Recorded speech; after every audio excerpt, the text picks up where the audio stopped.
В 1829-1830-х годах молодой Андерсен, поэт и драматург, автор нескольких сказок, задумал создать цикл датских народных сказок.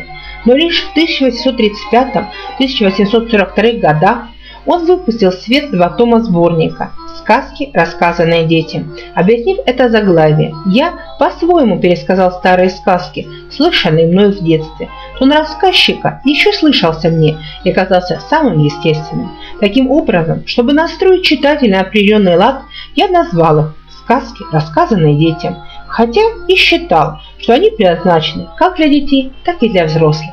Словом «рассказанные» Андерсен подчеркивает необычность этих сказок. Он писал их так, как рассказывал бы знакомым детям.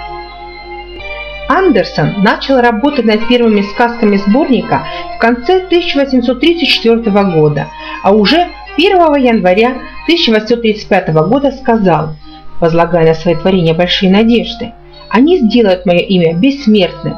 Я попытаюсь завоевать грядущие поколения». Творчество известного датского сказочника Ганса Христиана Андерсена известному каждому из нас с раннего детства.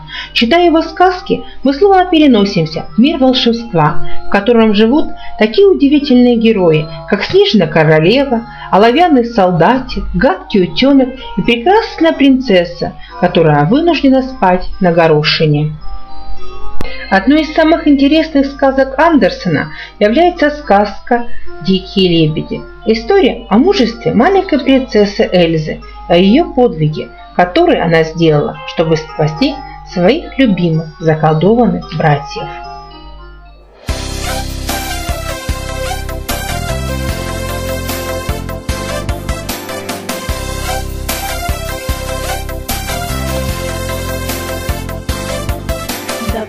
Давно случилась сказка эта,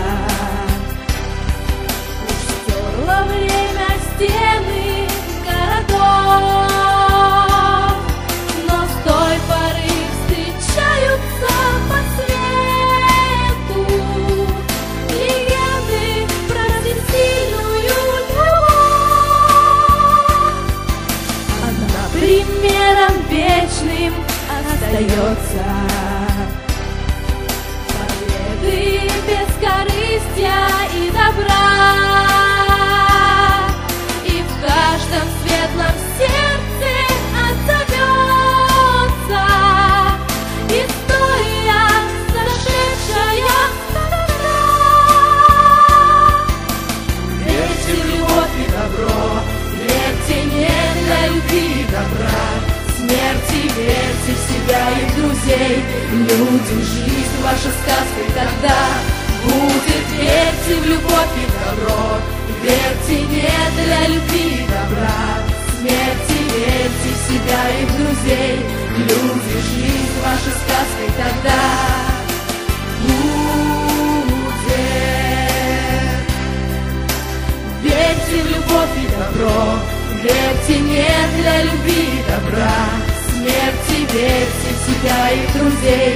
Люди, жизнь ваша сказка тогда будет. Верьте в любовь и добро, верьте не для любви и добра, смерти верьте в себя и